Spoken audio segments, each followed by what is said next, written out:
What's the hardest family conversation you've never had? I was scrolling through my phone late one evening, the kind of absent-minded scrolling you do when you are too tired to think, but not tired enough to sleep, when the image appeared on my feed, the yearly family picture. The one that Grandma Ruth insisted on taking every December, framed perfectly in front of her white brick fireplace, the place where stockings had been hung for decades. Every face was there, my brother Ethan with his smug grin and his arm around his fiancée, my sister Clara in her matching red dress with her husband looking polished beside her, my parents tucked into the middle like anchors holding the clan together, and even the younger cousins who had flown in from out of state. But not me. Not even a mention, not a gap where I should have been standing, not a text afterward to say I had been missed. Just a seamless portrait of a family that had apparently decided I no longer counted. I stared at it for longer than I should have, my thumb frozen on the screen. It wasn't the first time they had made me feel invisible, but something about this, the public announcement of my exclusion, the casual confidence of it being displayed to neighbors, co-workers, and distant relatives, hit differently. It was not just forgetting to call me or not saving me a slice of cake at someone's birthday party. It was deliberate, rehearsed, and perfected. The message was crystal clear. I was no longer part of the image they wanted to project. The tradition had always been sacred to Grandma. She would gather us up, herd us like cattle, adjust ties, smooth dresses, and insist on a dozen takes until she was satisfied. She used to say, "One day, this will be the picture your grandchildren look at to remember what family means." As a kid, I believed her. I used to race to the front, desperate to be seen, desperate to belong. Somewhere along the way, though, my presence stopped being essential. First, it was subtle. I was squeezed to the edge of the frame, partially hidden by taller bodies. Then came the polite excuses. Maybe I couldn't make it because of work, maybe I had forgotten the time. But this time there was no excuse. I had been erased without even the courtesy of a warning. It wasn't as if they had no way to reach me. My phone hadn't buzzed, my inbox was empty, and the family group chat that usually pinged endlessly with Clara's updates about her kids was silent on my end. They had planned it, executed it, and carried on without the faintest acknowledgement. My sister had always been the orchestrator of these little acts of control. Clara had a way of packaging cruelty in ribbons of politeness, and everyone else let her do it because it made things easier. Ethan was too busy being adored to notice, and my parents, God bless them, were masters of the art of doing nothing. I should have felt rage.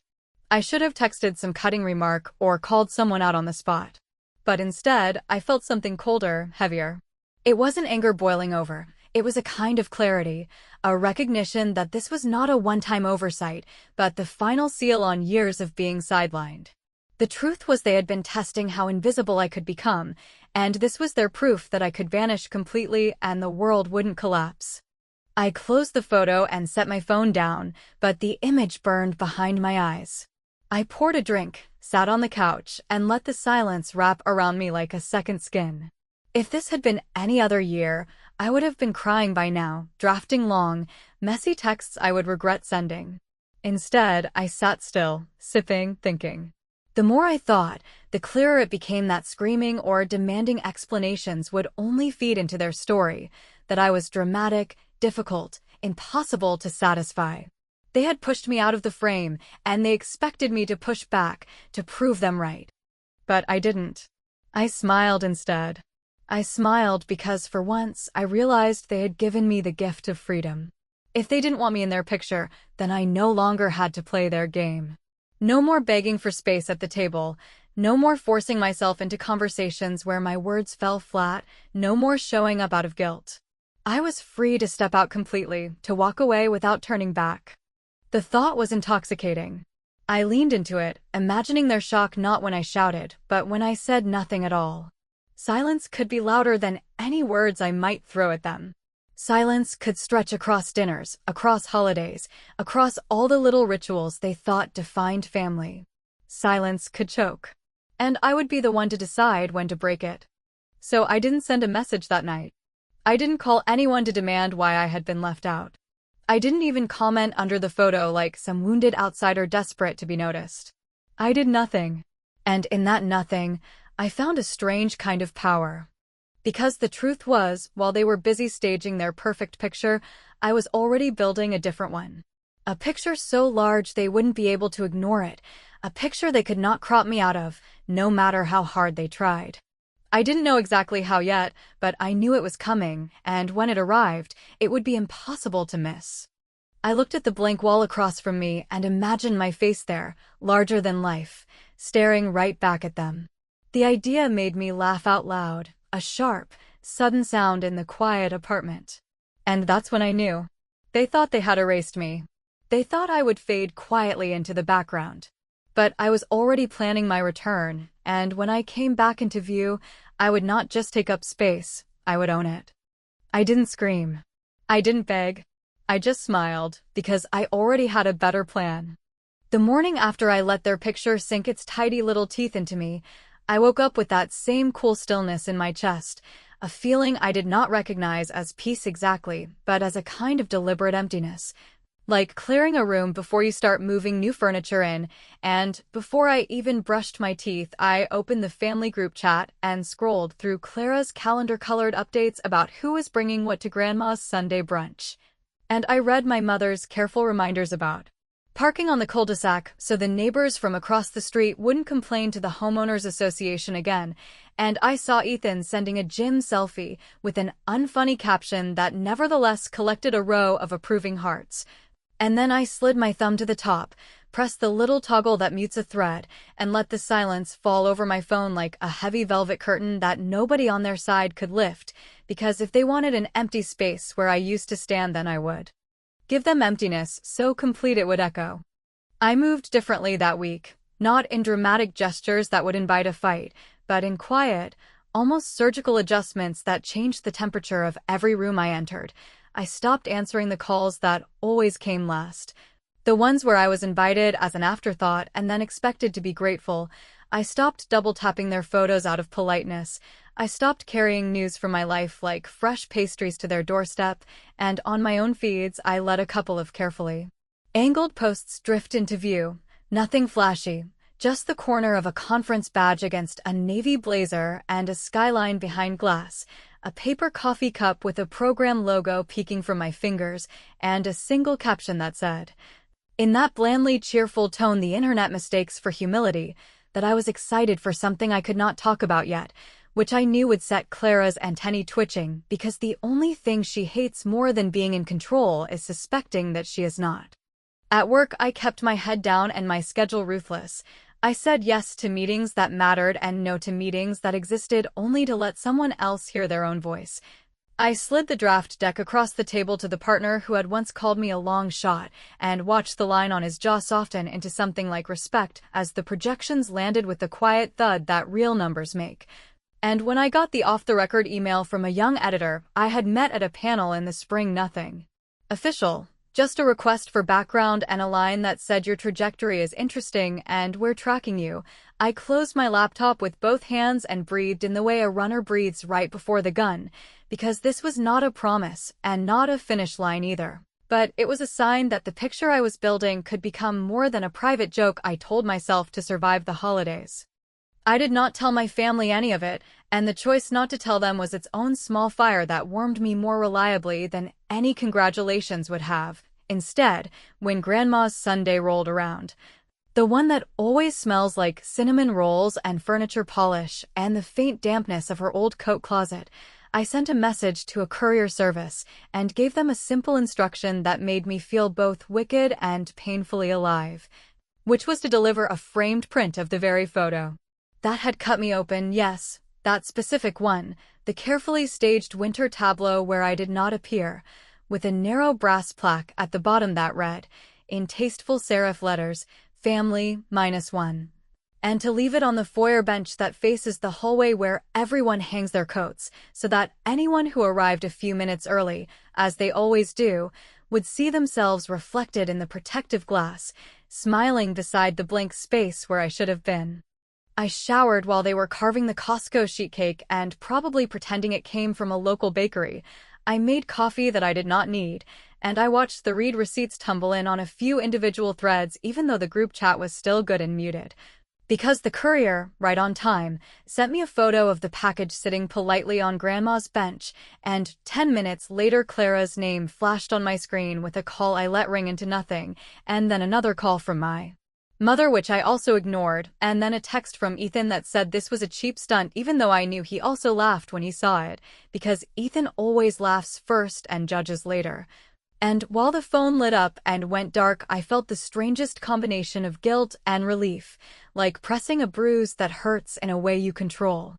The beauty of that little revenge, if I can call it that without sounding like a villain in a soap opera, was that it did not break any rules they could scold me for breaking. I did not storm the brunch. I did not embarrass Grandma in front of her friends from church or lecture my parents about what a spine is for. I did not even force a conversation. I simply reflected their choice back to them in a frame they could not pretend not to see. And the knowledge that they would have to decide whether to hang it, hide it, or throw it away without speaking my name felt like the most honest conversation we had held in years. Late that afternoon, when the last of the calls had given up and the group chat resumed its regular programming with a photo of the twins in matching pajamas, I opened my laptop again and began a list I titled, half joking and half deadly serious. Pictures you cannot crop, and beneath it I wrote a handful of ideas that ranged from practical to reckless, including one that made my heart pound so hard I had to stand up and walk around the apartment, which was a single, sharp sentence that read, "Take the billboard across from Grandma's house and put your face on it, because if they want a clean family narrative, then let them walk past a wall the size of a bus that says otherwise." And as I sat back down and stared at those words, I realized I had edged from fantasy into planning, and the only question left was whether I had the nerve to make my return to the frame so enormous that denial would be impossible. The week slid forward with the same deliberate quiet I had chosen for myself, yet beneath the surface something urgent pulsed like an underwater current dragging me toward a shoreline I could not quite see, and on a gray Wednesday afternoon, in a corridor that smelled faintly of copier toner and takeout noodles, my phone vibrated with a call from an unfamiliar number that I almost ignored until the second buzz felt like a hand closing around my wrist, and when I answered, I heard a crisp voice introduce herself as an editor working on the yearly list that people pretend not to care about and then read anyway, and she asked if I had 10 minutes for a few final confirmations because, pending standard checks, my name would be appearing in the next issue among the 30 under 30. And while I leaned against the cool metal of the stairwell door and listened to her confirm spelling and job title and the one-sentence line about impact that I had rewritten a dozen times to sound both humble and undeniable, I felt something inside me that had been braced for years finally uncoil with a relief so sharp it bordered on pain. I did not cry in the hallway, and I did not run laps around the office either. Instead, I returned to my desk, closed my email, and opened a document where I had been collecting those pictures you cannot crop. And I added a new bullet that was not a stunt and not a tantrum, but a simple, devastating fact. A national business magazine would be dropping my face and my name into living rooms across the country, including the one where Grandma keeps her basket of church bulletins and the one where my mother dusts the same shelf twice when she is nervous, and I realized that the billboard idea, which had started as a reckless fantasy written in a moment of adrenaline, could now lean against something solid. Not just a desire to be seen, but a public record that said I had built something worth noticing without their applause, and that if I paired their curated family portrait with my own oversized portrait, it would not be juvenile theater, but a perfectly legal, perfectly loud juxtaposition of exclusion and achievement that would make denial impossible even for people who had turned denial into a family sport.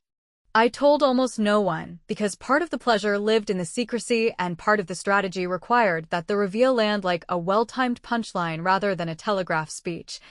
I called my friend Maya because she understands the architecture of petty joy and escalation without ever letting me sink into cruelty, and she listened while I laid out the logistics. Available billboard inventory within a few blocks of Grandma's street,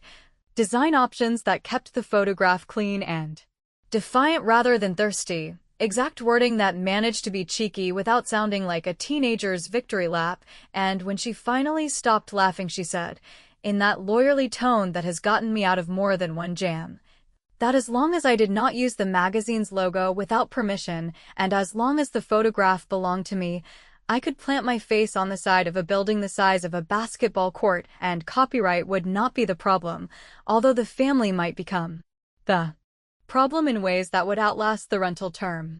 I thanked her and promised I understood the difference between spectacle and scorched earth, then spent the evening drafting an email to a mid-size outdoor agency whose rep had once tried to sell my startup ad space during a product launch we could not afford, and now, with a quiet thrill that warmed my hands, I wrote that timing had changed and budget could be discussed, and the placement across from a specific residential address was the only one I wanted, and while I waited for the reply I dug through old photos to choose an image that would say everything without saying anything, a head and shoulders shot where I look calm, direct, and slightly amused, not triumphant and not desperate either. Just a woman who knows exactly who she is and refuses to be mistaken for a blank space again.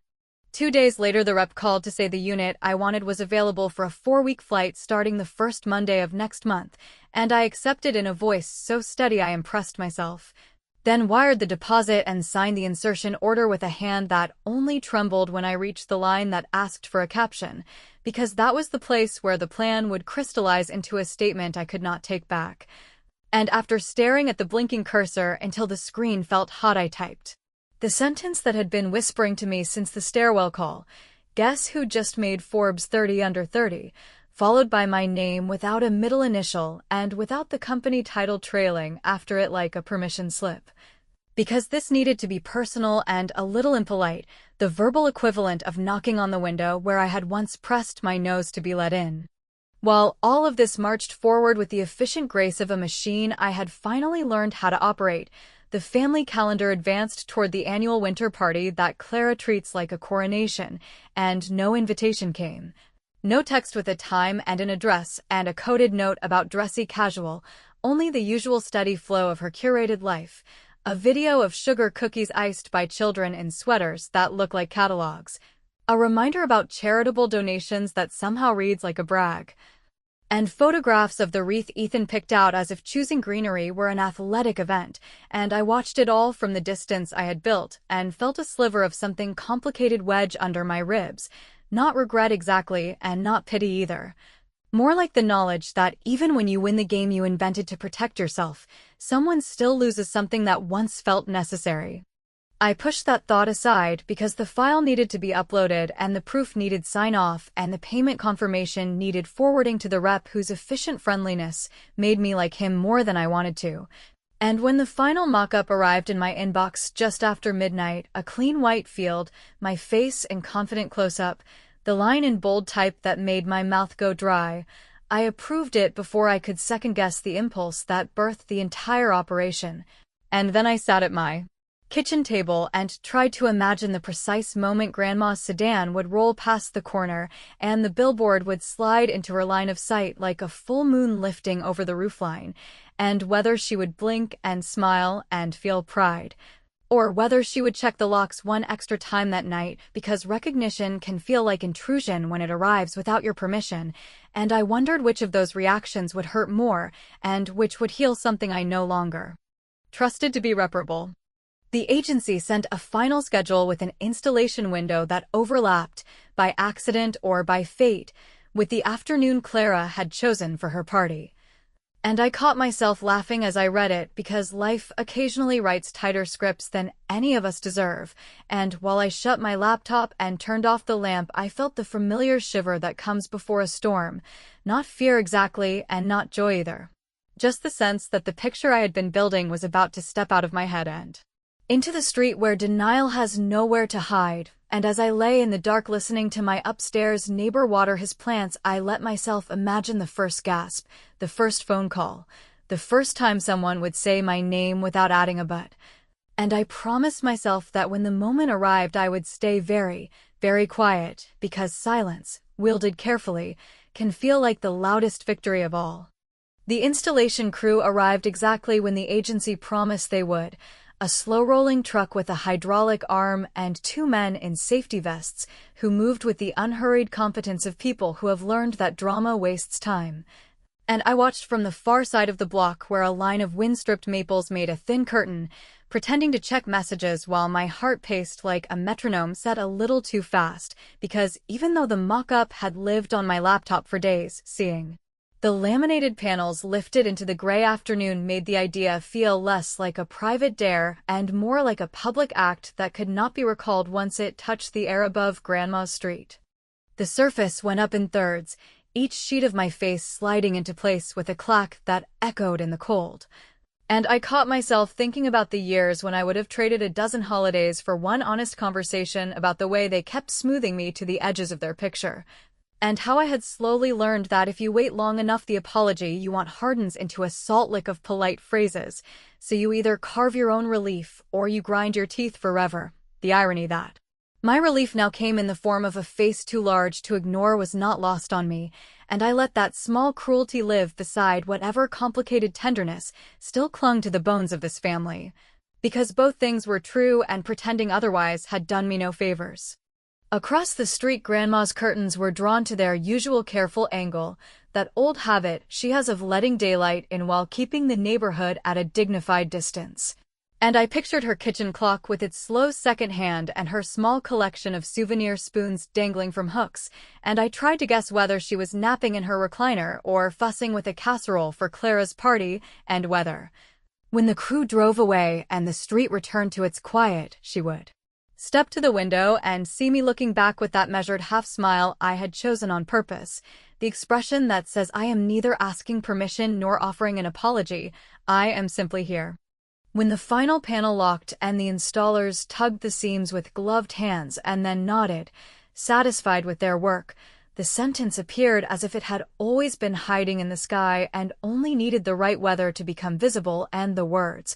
which I knew by heart by then, felt strangely new aloud. Guess who just made Forbes 30 under 30, followed by my name in a typeface clean enough to be a signature, and although I have never been precious about typography, I watched the strokes of those letters and thought about every time my name had been pronounced softly in a room where I was expected to be grateful for a seat, and I realized that bold type on a billboard delivered something none of those rooms had, which was the uncomplicated certainty of scale. You cannot negotiate with 6 meters of statement. Cars began to pass, not many because the cul-de-sac feeds only itself, but enough to register a shift, windows slowing, a brake light flashing, a turn signal left on longer than necessary.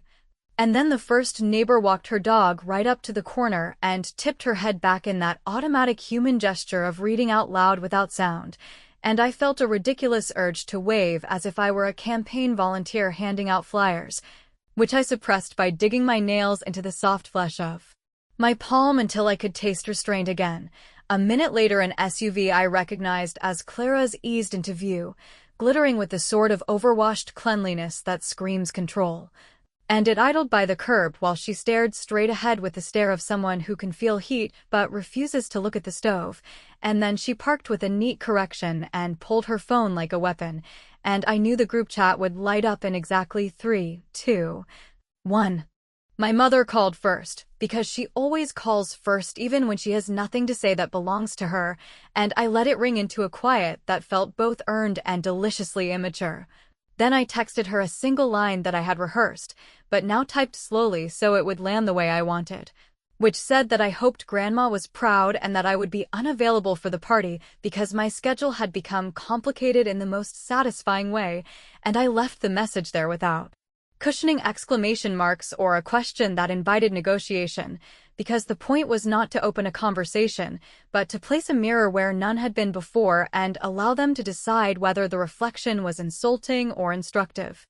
The crew folded their ladders, the truck coughed and rolled on, and the block went back to its winter hush except for the small collisions of preparation inside the houses, drawer to counter, oven door to oven mitt, footsteps to stairwell. The choreography of family that I have always loved even when it loved me less back, and in that quiet I watched Grandma's front door open a cautious hand's width before it widened, and she stepped onto the porch in her cardigan with the little embroidered cardinals, and she looked up at the billboard with a face I could not read from where I stood, a face that was either a smile or a flinch depending on the story you prefer. and she pressed one palm over her chest as if studying a heartbeat before going back inside without calling anyone's name, which somehow hurt and healed me at the same time. As for the revenge I had promised myself, it delivered itself with more elegance than any speech I could have prepared. Because at the exact moment Clara lifted her phone to photograph the proof of my audacity and presumably forward it to every relative who had once told me to play nice, the agency's geo-targeted confirmation pinged with the note that the mobile ad buy had begun, which meant that anyone within a small radius of Grandma's address would see the very same image slide between holiday recipes and school announcements on their screens, and while that extra layer of visibility might have been indulgent, it felt like the precise flourish the moment demanded, a bow on top of a present I had wrapped for myself. I turned away before the first angry text could stack on the others, walked to my car with my hands steady at my sides, and told myself that quiet would remain my only statement until they proved they could handle the volume of it, even as a fresh thought, sharp and glittering, rose in my throat and refused to be swallowed. A thought about how this was not the ending at all, but the opening move in a game they did not know they had been playing until today. By the time the magazine issue hit doorsteps and lobbies, with its glossy spread that made even the most suspicious uncles pretend to read the reporting while really counting the headshots, my phone had become a small bonfire that refused to go out. Since Clara cycled through her repertoire of tones, brisk coordination, wounded shock, managerial calm, and finally the brittle sweetness she saves for public relations emergencies, while my mother left voicemails that sounded like someone carrying a full tray down a hallway and trying not to spill a single glass, and Ethan sent a carefully casual text offering to connect me with a friend in marketing who could help shape the narrative, as if I had not already shaped it with steel and ink. Yet amid the flood there was a small white island in the mailbox downstairs, a square envelope with a slanted hand I knew immediately, inside of which Grandma had written just one sentence that said she had seen the billboard, that the Cardinals had looked at it with her, and that she was free on Tuesday if the city had not forgotten where her little house stood, a line so dry and tender at once that I took the late train to her neighborhood without telling anyone, letting the car whistle reassure me that arrival could still be simple when no one was measuring it.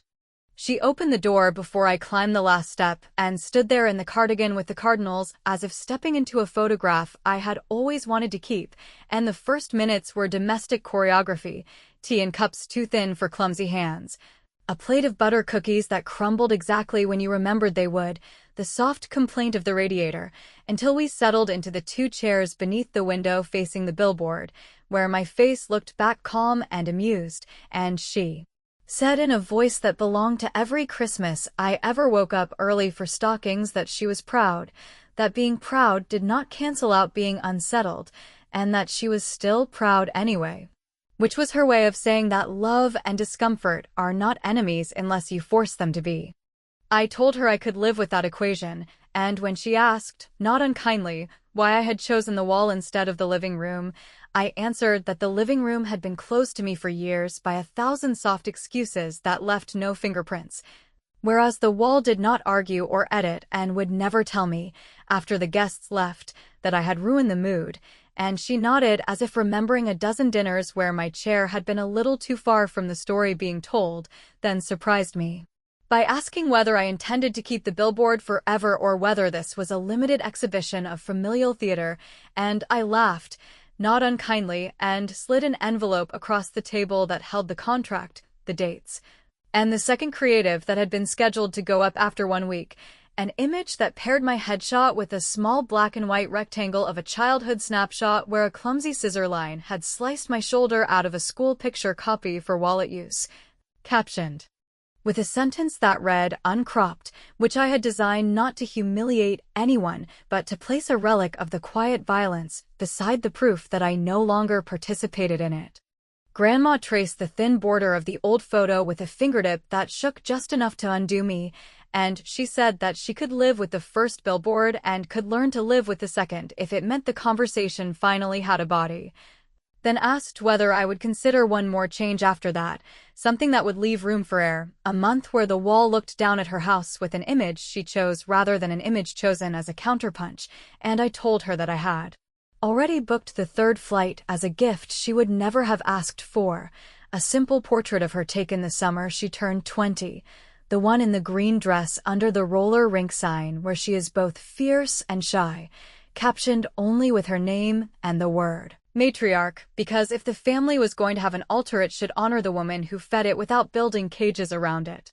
News of our tea leaked faster than I could walk back to the station, because Clara, who knows every shadow of this neighborhood, had seen me leave and summoned a summit that evening in the group chat.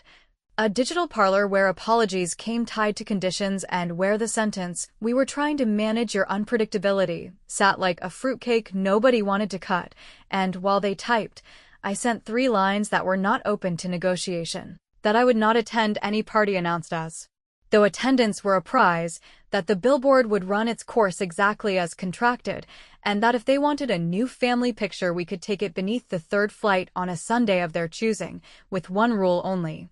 which was that nobody would be moved after the shutter clicked and nobody would be trimmed for wallets. Ethan called with a proposal to stage a reconciliation photo shoot for charity tie-in, all coordinated smiles and lighting,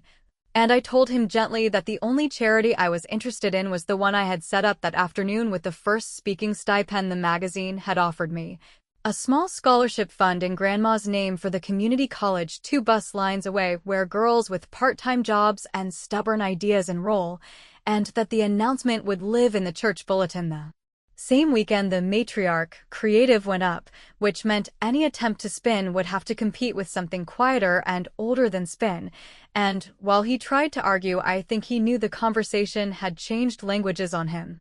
The day the second billboard switched, a breathless message from Clara arrived that said this felt punitive and that the family was tired of being portrayed as villains in a play I had written alone. And I looked at the black and white sliver of my cut shoulder looming above the street and considered, honestly, whether she was right, because revenge wears perfume when you are the one wearing it and can begin to smell like justification instead of smoke.